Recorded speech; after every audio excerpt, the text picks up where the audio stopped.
Hello hello hello बच्चों, welcome welcome welcome to your favourite channel science की पाठशाला, जहां पे हम साइंस का experiments, theoretical concepts and numericals को डिस्कस करते हैं।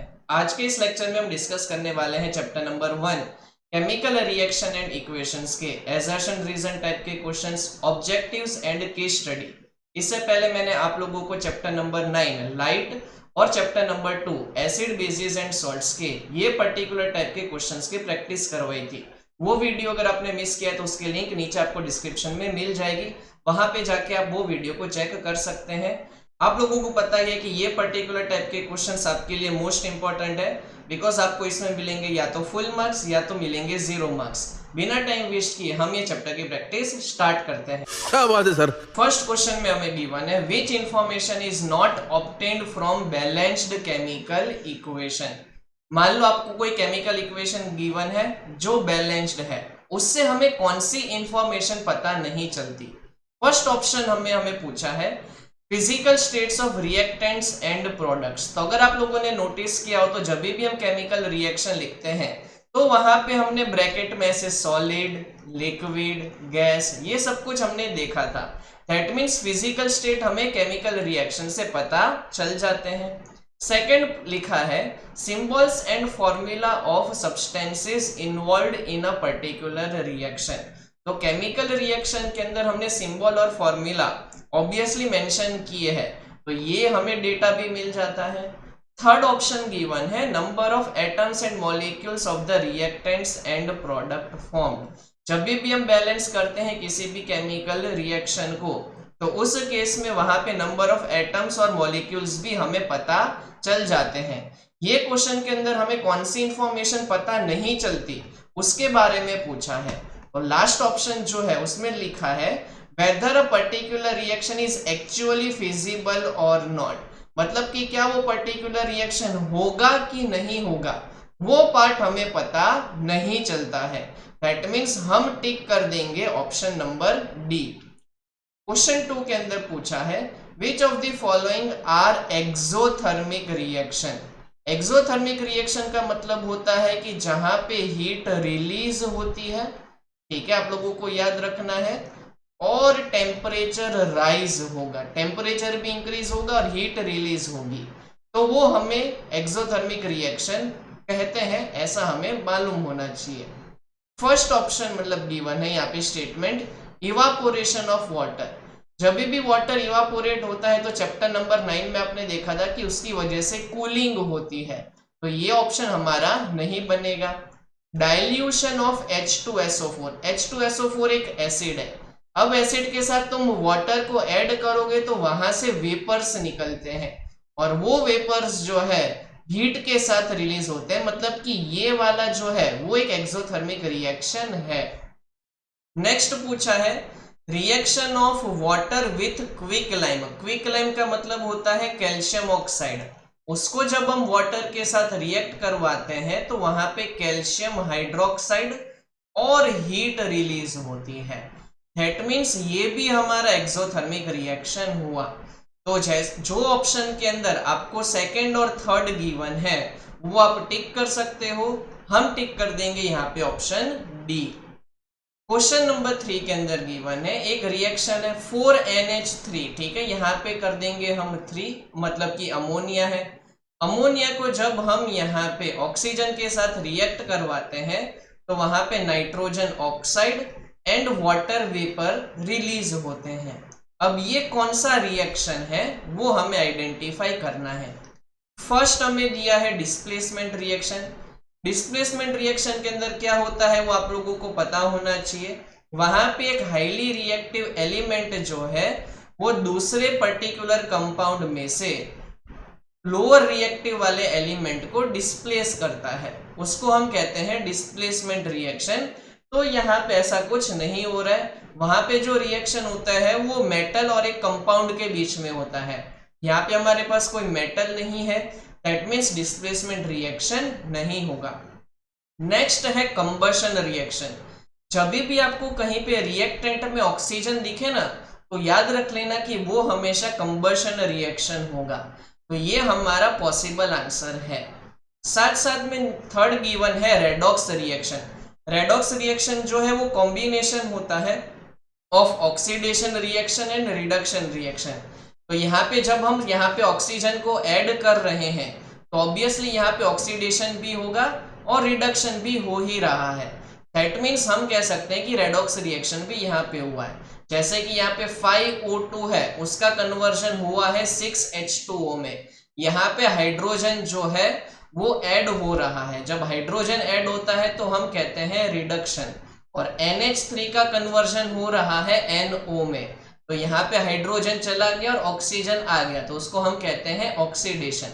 मतलब कि यहाँ पे कंबशन भी हो रहा है, रेडॉक्स भी हो रहा है। न्यूट्रलाइजेशन हम क्यों नहीं कह सकते? बिकॉज वो होता है एसिड और बेस के बीच में। तो यहाँ पे जो 2 है और 3 है वो करेक्ट है, तो हम टिक कर देंगे यहाँ पे ऑप्शन बी। क्वेश्चन 4 के अंदर गिवन है which of the following reaction occurs in white washing of walls. जब हम व्हाइट वॉशिंग करते हैं तो वहां पे हम यूज करते हैं कैल्शियम ऑक्साइड को, जिसको कहा जाता है क्विक लाइम। जब हम व्हाइट वॉशिंग करते हैं तो क्विक लाइम के अंदर हम H2O को ऐड करते हैं। तो जो रिएक्शन के अंदर क्विक लाइम प्लस H2O है वो हमारा करेक्ट आंसर बनेगा। हम यहाँ पे टिक कर देंगे ऑप्शन बी। क्वेश्चन 5 के अंदर गिवन है what happens when the crystals of lead nitrate are heated strongly in dry test tube. Lead nitrate का मतलब होता है PbNO3 ट्वाइस। इसको हम हीट करेंगे तो ये होगा हमारा थर्मल डिकम्पोजिशन रिएक्शन, और उस केस में वहां पे NO2 गैस निकलती है ब्राउन फ्यूम्स के साथ। ये आपको बहुत बार बोर्ड के अंदर पूछा गया है, ब्राउन फ्यूम्स के साथ। तो जो पर्टिकुलर ऑप्शन के अंदर ब्राउन फ्यूम्स है वो हम टिक कर देंगे। दैट मीन्स हमारा आंसर आएगा ऑप्शन नंबर बी। क्वेश्चन 6 के अंदर पूछा है dilute hydrochloric acid is added to test tube containing piece of zinc. मतलब कि हमने HCl को ऐड किया है Zn के साथ। अब ये रिएक्शन हो गया मेटल का एसिड के साथ। तो आप लोगों को पता है कि जब भी मेटल और एसिड रिएक्ट करते हैं तो वहां पे हाइड्रोजन गैस निकलती है। अब हमें पूछा है the following observations are recorded, identify the correct observation. First लिखा हुआ है कि the surface of metal become lustrous, ऐसा नहीं होगा। The reaction mixture becomes milky, ऐसा भी नहीं होगा। Order of pungent smelling gas is experience, बिल्कुल नहीं होगा, बिकॉज हाइड्रोजन गैस जो है ना वो ऑर्डरलेस होती है और कलरलेस होती है, उसकी स्मेल नहीं आती। तो हम टिक कर देंगे option number D, a colourless and odourless gas is formed. Question number 7 के अंदर हमें पूछा है rancidity can be prevented by. Rancidity आपको पता है कि वहां पे एक ऑक्सीडेशन प्रोसेस होती है फूड के अंदर, जिसकी वजह से उसका टेस्ट और स्मेल खराब हो जाता है। तो उस केस में हम एंटीऑक्सीडेंट्स को भी यूज कर सकते हैं। फूड का टेम्परेचर लो करने के लिए हम उसको फ्रीजर में भी रख सकते हैं और उसको सनलाइट से भी दूर रख सकते हैं। तो उस केस में हम यहाँ पे ऑप्शन नंबर डी टिक कर देंगे। क्वेश्चन नंबर 8 में पूछा है which of the following is not a single displacement reaction. कौन सा रिएक्शन सिंगल डिस्प्लेसमेंट नहीं है? तो सिंगल डिस्प्लेसमेंट रिएक्शन का जो जनरल फॉर्मूला है वो बनता है metal A plus metal salt of B gives metal salt of A plus metal B।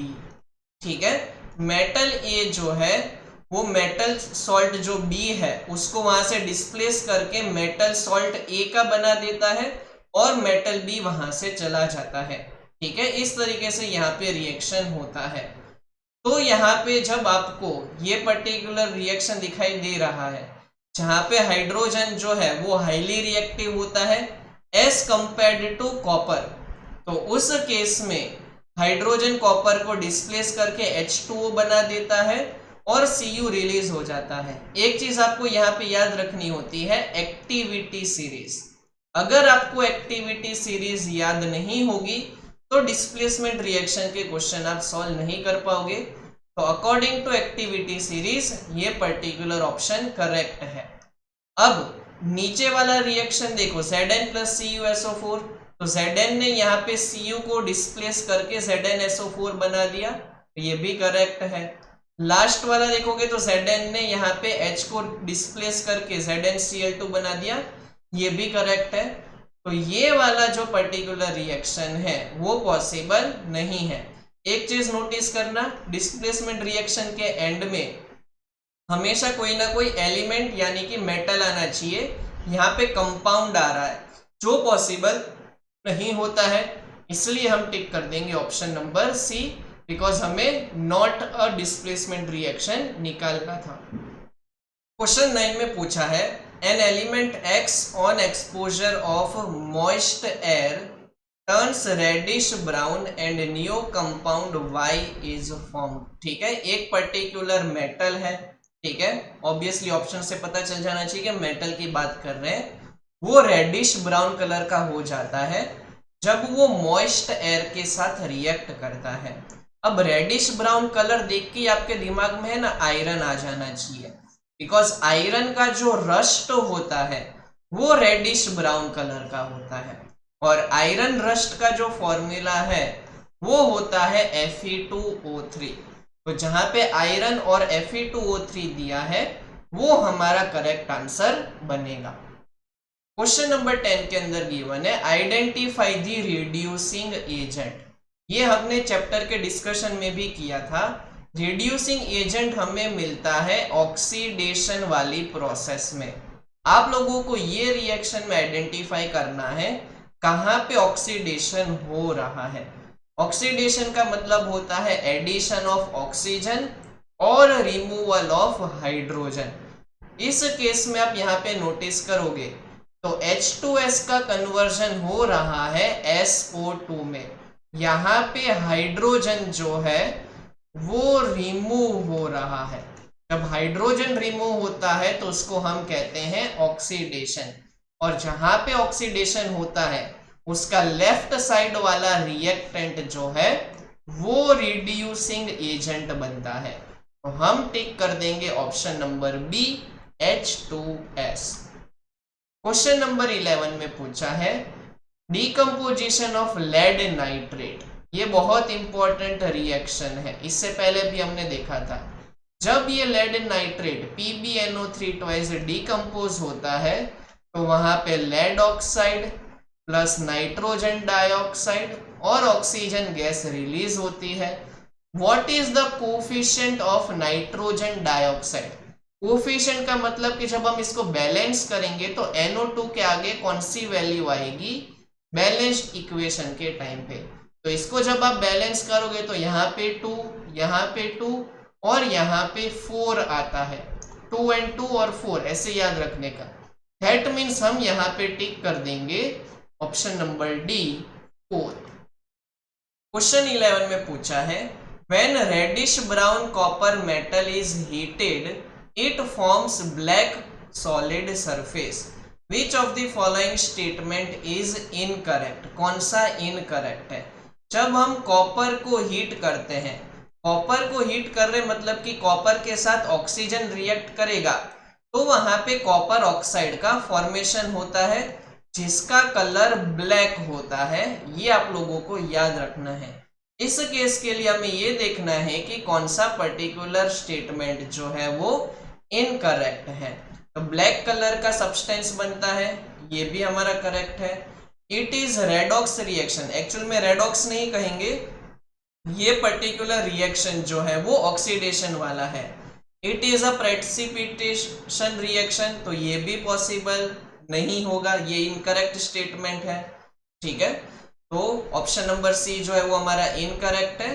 और कॉपर का ऑक्सीडेशन हो रहा है ये तो हमें ऑलरेडी पता ही है। तो एक्चुअल में यहाँ पे दो इनकरेक्ट स्टेटमेंट है, ये रेडॉक्स नहीं कहेंगे, सिर्फ और सिर्फ ऑक्सीडेशन हो रहा है इस केस में।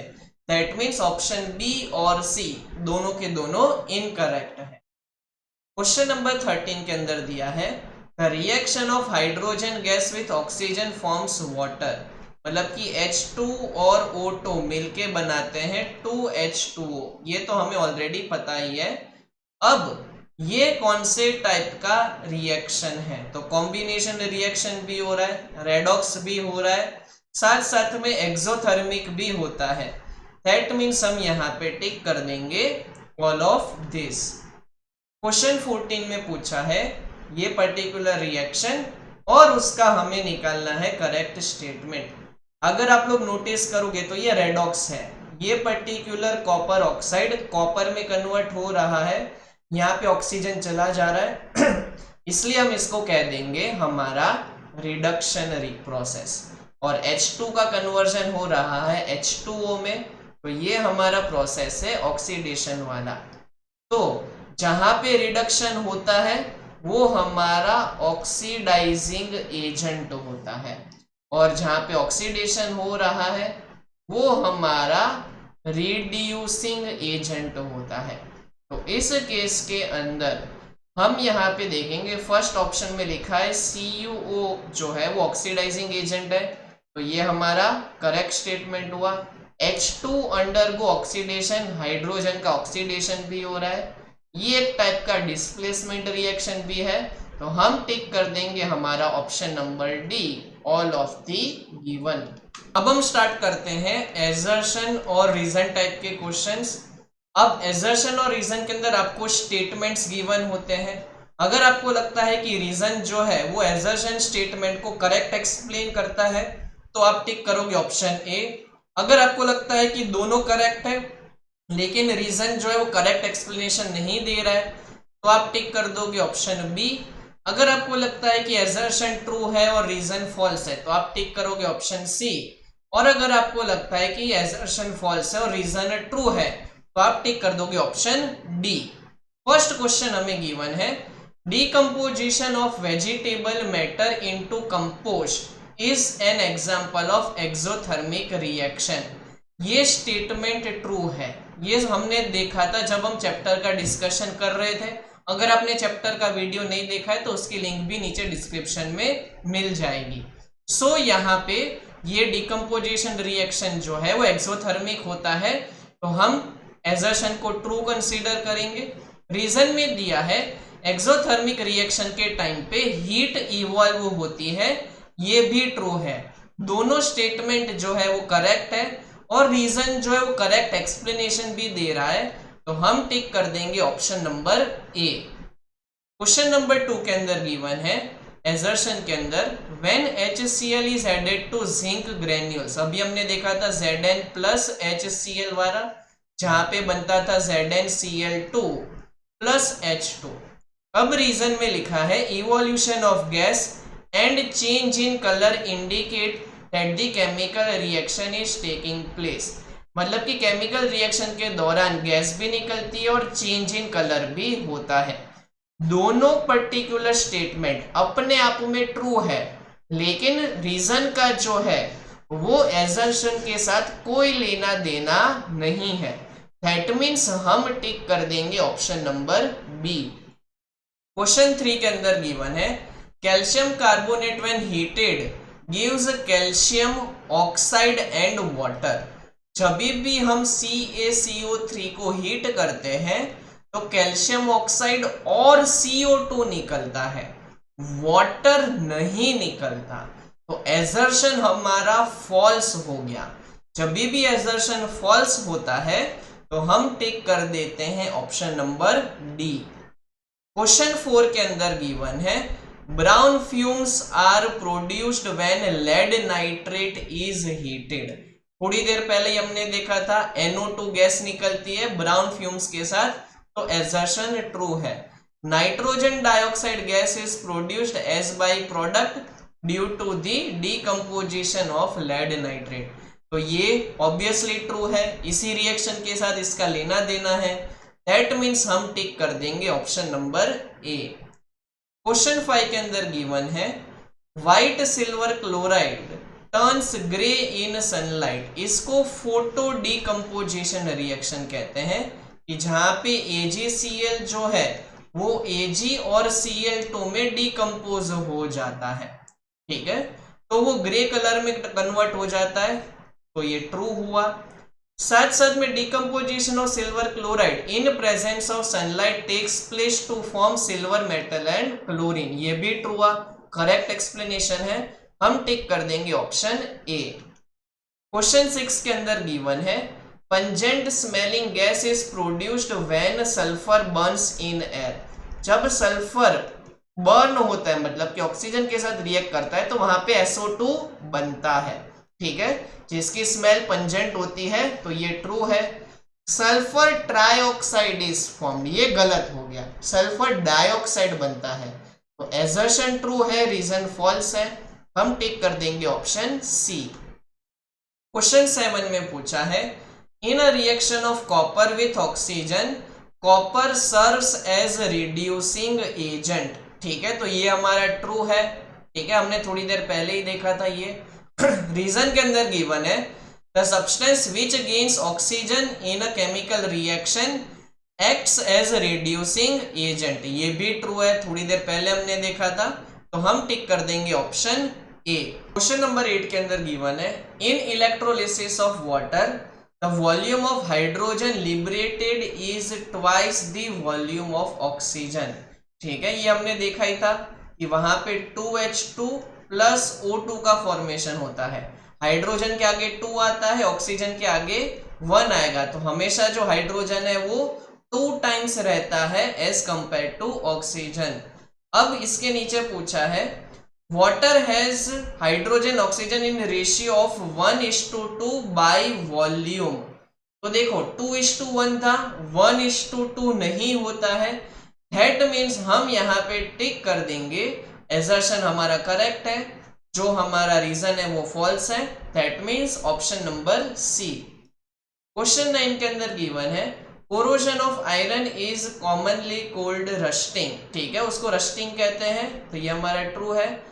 Corrosion of iron occurs in presence of water and air, ये भी हमारा ट्रू है, ठीक है, ये दोनों इंडिविजुअली ट्रू है, लेकिन इन दोनों का एक दूसरे के साथ लेना देना नहीं है, एयर हो सकता है, ठीक है, वाटर होता है, साथ साथ में ऑक्सीजन भी होता है, ठीक है, साथ साथ में हम मॉइस्चर भी कह सकते हैं, ह्यूमिडिटी भी कह सकते हैं, दैट मीन्स यहाँ पे सब कुछ ट्रू है, लेकिन करेक्ट एक्सप्लेनेशन भी नहीं दे रहा है ये, दैट मीन्स हम टिक कर देंगे ऑप्शन बी।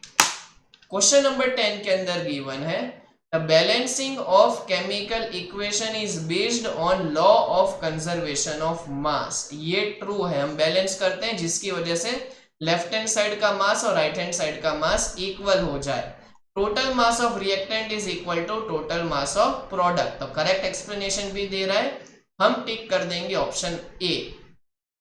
अब हम स्टार्ट करते हैं केस स्टडी, उसका फर्स्ट क्वेश्चन गिवन है corrosion is the phenomena of deterioration of surface of metal in presence of air and moisture, हमने अभी देखा, it is a natural process and in presence of moist atmosphere chemically active metal gets corroded, इसको हम oxidation reaction भी कहते हैं।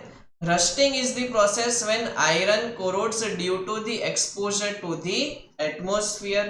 The main circumstance of corrosion occurs with iron because it is a structural material in construction, bridges, buildings, rail transport, ships, etc. Aluminium is also an important structural metal, but even aluminium undergoes oxidation reactions. However, aluminium does not corrode or oxidize as rapidly as its reactivity suggests.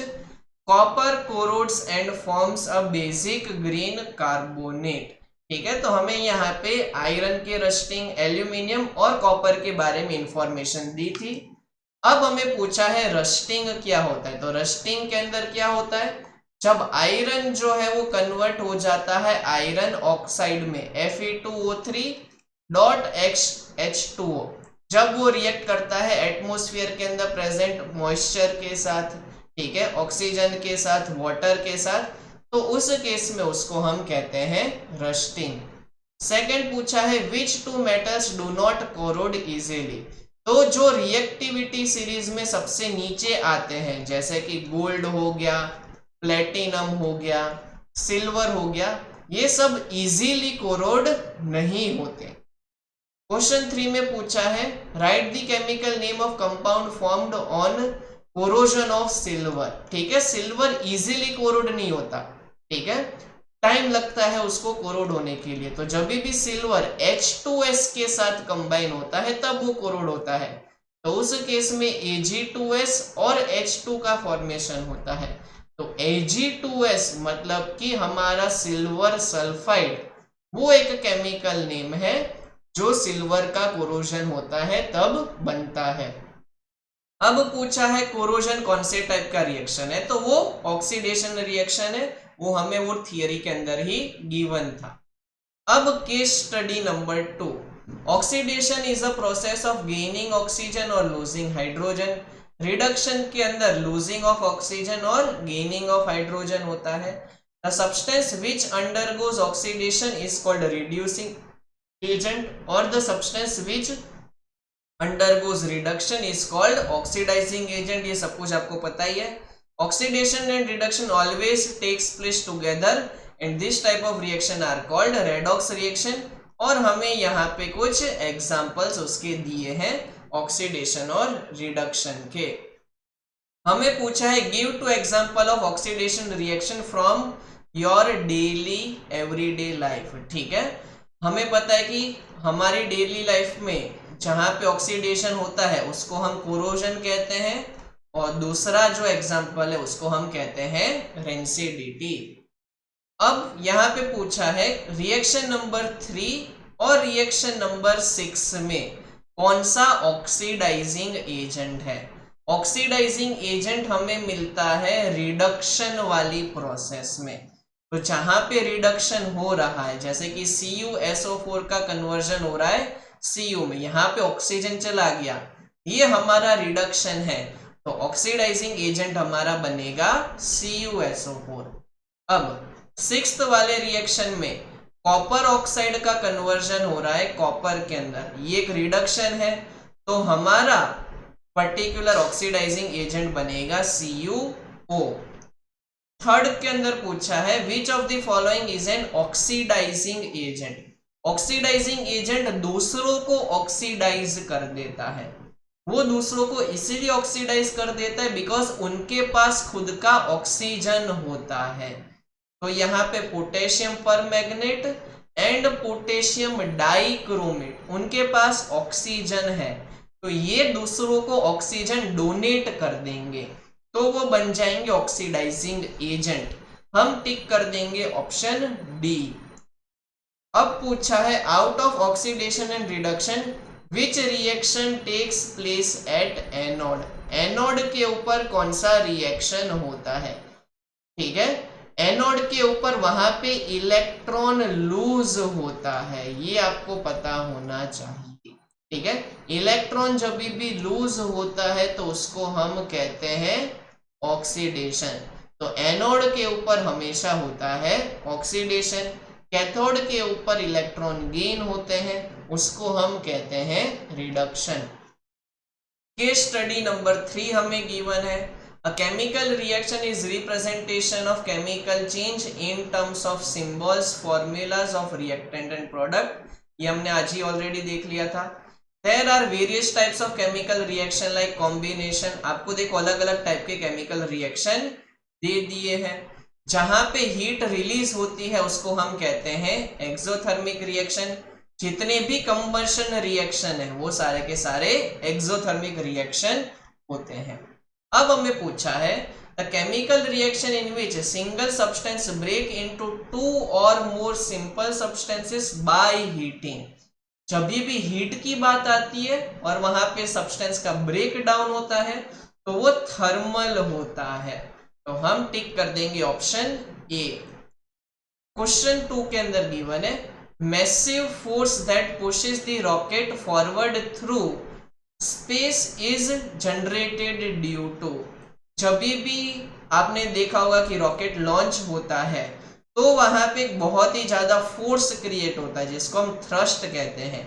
वो कौन से reaction की वजह से होता है। तो वहां पे आपको पता है कि फ्यूल के फॉर्म में हाइड्रोजन और ऑक्सीजन का यूज किया जाता है। वहां पे डीकंपोजिशन रिएक्शन होता है जिसकी वजह से हीट निकलती है और बाद में रॉकेट लॉन्च होता है। अब थर्ड क्वेश्चन के अंदर गिवन है white salt on heating decomposes to give brown fumes and yellow residue behind. The yellow residue is, ठीक है, ये भी आप देखोगे तो आपको ऑप्शन से पता चल जाना चाहिए कि यहाँ पे हम डिकम्पोजिशन रिएक्शन की बात कर रहे हैं और हमने अभी लेड नाइट्रेट का डिकम्पोजिशन देखा था। वहां पे हमने ब्राउन कलर के फ्यूम्स देखे थे, वो किसके थे, तो नाइट्रोजन ऑक्साइड के थे, NO2 के थे। ठीक है, अब यहाँ पे येलो रेसिड्यू की बात की है। येलो रेसिड्यू जो है वो लेड ऑक्साइड का होता है। ये रिएक्शन आपको पता होना चाहिए, तो हम लिख देंगे यहाँ पे option C, lead oxide. Question 4 के अंदर गिवन है which of the following reaction represents combination reaction. Combination reaction के अंदर क्या होता है, मल्टीपल रिएक्टेंट्स कंबाइन होके सिंगल प्रोडक्ट बनाते हैं। अगर आपको कोई पर्टिकुलर रिएक्शन में राइट हैंड साइड पे सिंगल प्रोडक्ट दिखाई दे रही है तो उसको हम कहते हैं कॉम्बिनेशन रिएक्शन। हमारा फर्स्ट रिएक्शन जो है वो कॉम्बिनेशन रिएक्शन है। क्वेश्चन 5 के अंदर पूछा है complete the following statement by choosing correct type of reaction for X and Y. Statement 1 के अंदर गिवन है the heating of lead nitrate is an example of X reaction, और स्टेटमेंट 2 के अंदर पूछा है burning of magnesium is an example of Y reaction. हमें यहाँ पे टाइप ऑफ रिएक्शन को आइडेंटिफाई करना है।